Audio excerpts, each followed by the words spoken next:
तो आज हम बात करने वाले हैं 1949 की एक कमाल की फिल्म द टॉर्च के बारे में। सोचिए, 1910 का दशक है, मेक्सिको में जमीन, अधिकार और आज़ादी के लिए एक बहुत बड़ी क्रांति चल रही है। और इसी उथल-पुथल के बीच फंसा है चोलुला नाम का एक शांत सा शहर। बिल्कुल। कहानी तब शुरू होती है जब एक बागी जनरल होजे क्वांद्रे रेज अपनी सेना के साथ इस शहर पर कब्जा कर लेता है। हाँ, और शहर के जो अमीर लोग हैं वो डर से कांप रहे हैं, गलियां खाली हैं। और हवा में एक तनाव है। आज हम इस फिल्म के जरिए ये समझने की कोशिश करेंगे कि क्या एक हिंसक क्रांतिकारी एक नायक हो सकता है, और क्या प्यार और इंसानियत, मतलब विचारधारा की क्रूरता पर जीत हासिल कर सकती है। क्योंकि ये फिल्म सिर्फ गोलियों और लड़ाइयों की कहानी नहीं है। नहीं, बिल्कुल नहीं। ये सत्ता, जुनून और उन मुश्किल पलों की कहानी है जब इंसान का असली चेहरा सामने आता है। खासकर तब जब उस बागी जनरल को शहर के सबसे अमीर आदमी की बेटी से प्यार हो जाता है। चलिए वहीं से शुरू करते हैं। चलिए इस कहानी को थोड़ा और गहराई से समझते हैं। तो जनरल रेस शहर में आते हैं और सबसे पहले अपना दबदबा कायम करते हैं। लेकिन वो किसी आम लुटेरे की तरह बर्ताव नहीं करते। उनका एक मकसद है। सही बात है। वो शहर के सारे अमीर और प्रभावशाली लोगों को एक जगह इकट्ठा करते हैं। और उनमें से एक व्यापारी है फेलिपे वरेला, जो डर के मारे गिड़गिड़ाने लगता है। हाँ, कहता है मैं किसी का दुश्मन नहीं हूं, मैं तो बस सबके साथ मिलके चलना चाहता हूं। और जनरल रेस का जवाब वो उनके पूरे किरदार को परिभाषित कर देता है। क्या कहते हैं वो कहते हैं, जब देश का भविष्य दांव पर लगा हो तो जो लोग किसी के दुश्मन नहीं होते वही असली गद्दार होते हैं। वाह। उनके लिए तटस्थ रहना, मतलब बीच में रहना, सबसे बड़ा अपराध है। क्योंकि उन लोगों का साथ देने जैसा है जो चुपचाप इस अव्यवस्था से फायदा उठा रहे हैं। बिल्कुल। ये बहुत ही कठोर नजरिया है। मतलब वो व्यापारी तो सिर्फ अपनी जान बचाने की कोशिश कर रहा था। लेकिन बात तब और बिगड़ जाती है जब वो अपनी पत्नी को पेश करने की बात करता है। उफ। हाँ, और वो पल जनरल के लिए बर्दाश्त से बाहर हो जाता है। उसे उस आदमी से इतनी घिन आती है कि वो उसे तुरंत गोली मारने का हुक्म दे देता है। तो यहाँ सवाल उठता है, क्या ये क्रांति का न्याय है या सिर्फ एक आदमी की क्रूरता? एक तरह से देखें तो जनरल एक मिसाल कायम कर रहा है। वो कह रहा है कि वो कायरता और नैतिक पतन को बर्दाश्त नहीं करेगा। वो अपनी क्रांति को एक ऊंचे नैतिक धरातल पर दिखाना चाहता है। बिल्कुल। लेकिन इसी क्रूरता के ठीक बाद हम उनका एक बिल्कुल अलग रूप देखते हैं। हाँ, ये बहुत दिलचस्प है। वो शहर के स्कूल मास्टर को बुलाते हैं और जब उन्हें पता चलता है कि उसे 2 महीने से तनख्वाह नहीं मिली है, तो वो न सिर्फ उसकी तनख्वाह दोगुनी कर देते हैं, बल्कि उसे अपना स्कूल फिर से खोलने के लिए भी कहते हैं। ये क्या है? क्या ये सिर्फ एक दिखावा है? देखिए, मुझे नहीं लगता कि ये दिखावा है, बल्कि यही क्रांतिकारियों का सबसे बड़ा द्वंद्व होता है। वो एक बेहतर दुनिया का सपना तो देखते हैं, लेकिन उसे बनाने के लिए अक्सर उन्हीं तरीकों का इस्तेमाल करते हैं जिन्हें वो खत्म करना चाहते हैं। यानी डर और ताकत का। हाँ, वो व्यापारी को मारकर डर पैदा करते हैं, लेकिन स्कूल मास्टर की मदद करके भविष्य बनाने का संदेश देते हैं। वो जानते हैं कि क्रांति सिर्फ बंदूक से नहीं जीती जाती, उसे विचारों से भी जीतना पड़ता है, और शिक्षा उस लड़ाई का सबसे बड़ा हथियार है। और इसी के साथ वो एक छोटी बच्ची अदलिता को भी अपनी सेना में रखते हैं, जिसके माँ बाप युद्ध में मारे गए। हाँ, वो उसकी बहुत परवाह करते हैं। तो हमने देखा कि जनरल सिद्धांतों और सत्ता के मामले में कितना कठोर है, लेकिन क्या यही कठोरता उसके निजी जुनून में भी दिखती है? और यही कहानी में मारिया डोलोरेस की एंट्री होती है। हमें डॉन कार्लोस की बेटी मारिया, वो शहर के उस पुराने, अमीर और सभ्य समाज का प्रतीक है जिसे जनरल रेस खत्म करने आया है। और वो निडर है, गुस्सेल है, और जनरल की सत्ता को मानने से साफ इनकार कर देती है। जब जनरल उसे छेड़ने की कोशिश करता है तो वो बिना डरे सबके सामने उसे एक जोरदार थप्पड़ मार देती है। सोचिए जरा। 1 मिनट, एक बागी जनरल जिसने अभी एक आदमी को गोली मरवाई है, उसे कोई थप्पड़ मार दे? ये तो मौत को दावत देने जैसा हुआ। बिल्कुल। और यही चीज जनरल रेस को हैरान कर देती है।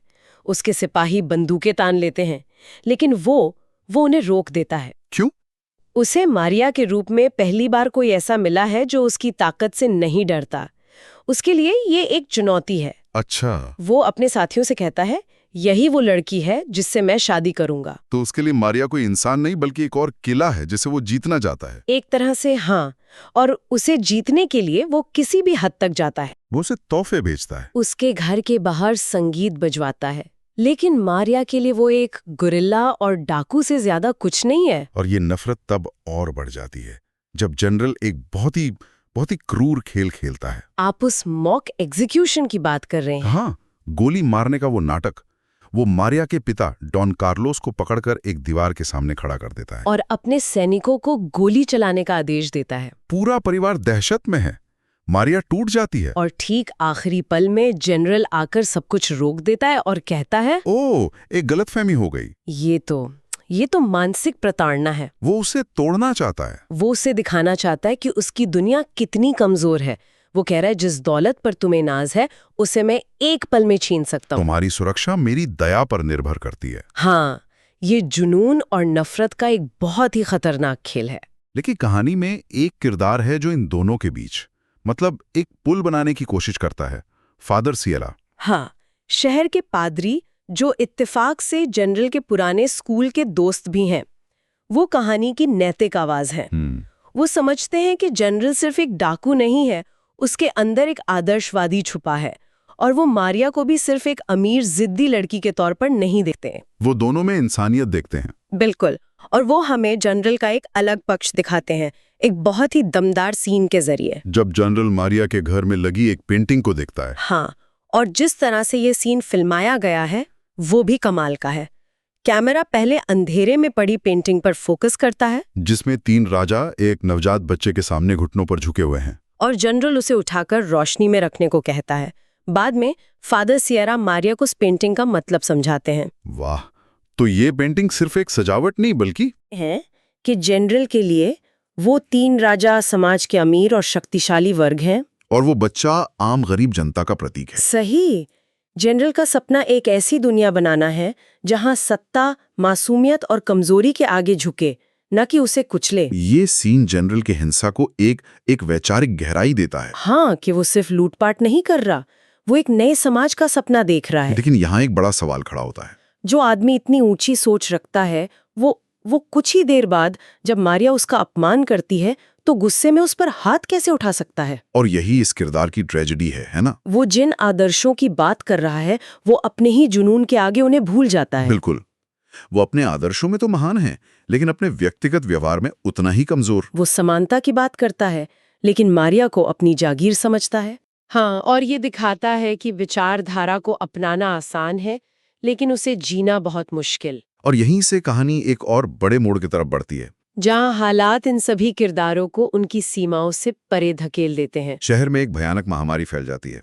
हर तरफ मौत और डर का माहौल है। शहर के अमीर लोग जो अब तक जनरल से नफरत कर रहे थे, अब अपनी जान बचाकर भागने की कोशिश करते हैं। और इस संकट की घड़ी में कहानी पूरी तरह पलट जाती है। जिसे सब डाकू और लुटेरा समझ रहे थे, वही जनरल रेस शहर का रक्षक बनकर उभरता है। वो तुरंत शहर में क्वारंटीन लगा देता है और ऐलान करता है कि जो भी शहर छोड़ने की कोशिश करेगा उसे गोली मार दी जाएगी। उसका तरीका अभी भी क्रूर है, लेकिन इस बार उसका मकसद सबकी जान बचाना है। और इसी बीच मारिया का मंगेतर डॉक्टर रॉबर्ट मेक्सिको सिटी से लौटता है। सबको उम्मीद थी कि वो दवाइयां और जरूरी सामान लाएगा क्योंकि वो एक डॉक्टर है। लेकिन जब जनरल उसका सामान चेक करता है तो उसमें दवाइयों की जगह मारिया की शादी का महंगा जोड़ा निकलता है। ये एक जबरदस्त पल है। हाँ, डॉक्टर रॉबर्ट जो तथाकथित सभ्य समाज का प्रतीक है, वो संकट के समय स्वार्थी और गैर जिम्मेदार साबित होता है। और जनरल रेस, जिसे सब असभ्य जानवर समझ रहे थे, वो निस्वार्थ भाव से दिन रात बीमारों की सेवा करता है। यह फिल्म ये दिखाती है कि असली सभ्यता पढ़े लिखे होने या अमीर होने में नहीं, बल्कि मुश्किल समय में आपके कामों में है। और जनरल को इस तरह लोगों की सेवा करते देख मारिया की नफरत वो धीरे धीरे पिघलने लगती है। वो उसके अंदर के उस आदर्शवादी को देखने लगती है जिसका जिक्र फादर सिएरा ने किया था। वो भी उसके साथ मिलकर बीमारों की मदद करने लगती है। और इसी त्रासदी के बीच जनरल अपनी सबसे कीमती चीज खो देता है, अदेलिता। हाँ, अदेलिता, वो छोटी बच्ची जो उसके लिए एक बेटी की तरह थी, महामारी का शिकार हो जाती है। उसका दुख वो उस जनरल के कठोर बाहरी कवच को तोड़ देता है और उसके अंदर के इंसान को पूरी तरह से सामने ले आता है। अदेलिता की मौत के बाद जब मारिया उसे सांत्वना देने जाती है, वो पहली बार उन्हें एक दूसरे से नफरत करते हुए नहीं, बल्कि एक दूसरे का दर्द समझते हुए दिखाती है। उस पल में वो एक जनरल और एक अमीर लड़की नहीं है, बल्कि 2 इंसान हैं जो एक साथ दुख का सामना कर रहे हैं। संकट ने उन दीवारों को गिरा दिया था जो विचारधारा और वर्ग ने उनके बीच खड़ी की थी। और यही फिल्म का असली मोड़ है। मारिया को जनरल से प्यार उसकी ताकत या उसके तोहफों के वजह से नहीं होता, बल्कि उसकी इंसानियत को देखकर होता है, जो उसने सबसे बुरे समय में दिखाई। बिल्कुल। अंत में जब खबर आती है कि सरकारी सेना शहर पर हमला करने के लिए नजदीक आ रही है, तो जनरल के साथी लड़ने के लिए तैयार हो जाते हैं।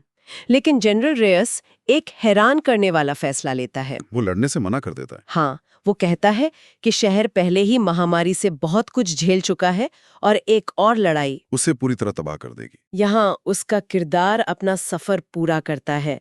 वो जो एक विजेता के तौर पर शहर में आया था, अब एक रक्षक के तौर पर शहर को बचाने के लिए पीछे हटने को तैयार है। वो मारिया को अलविदा कहने आता है। वो उसे हर चीज के लिए, अपनी जबरदस्ती और अपने गुस्से के लिए माफी मांगता है और चुपचाप चला जाता है। और फिर आता है फिल्म का आखिरी सीन। बहुत ही मार्मिक और शक्तिशाली सीन। मारिया चर्च में है, अपने मंगेतर रॉबर्ट के साथ शादी के लिए वेदी पर खड़ी है। सब कुछ वैसा ही हो रहा है जैसा पहले तय था। लेकिन कुछ भी पहले जैसा नहीं है।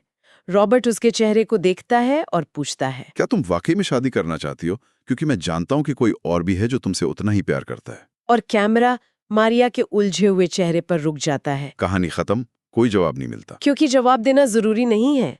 फिल्म ने हमें एक सफर पर भेजा और अब सोचने के लिए हमारे पास कुछ जरूरी सवाल छोड़ दिए हैं। यह कहानी एक बागी को एक क्रूर क्रांतिकारी और एक दयालु नेता दोनों रूपों में दिखाती है। तो अंत में सवाल यही है, किसी व्यक्ति को उसकी विचारधारा ज्यादा परिभाषित करती है या उसकी इंसानियत? क्या संकट के समय किए गए हमारे काम हमारे असली चरित्र को दिखाते हैं या हालात हमें बस एक भूमिका निभाने पर मजबूर कर देते हैं? शायद जनरल रेज बुरा या भला नहीं था। वो बस एक इंसान था जो एक आदर्श दुनिया बनाने निकला था, लेकिन रास्ते में अपनी ही इंसानियत से टकरा गया।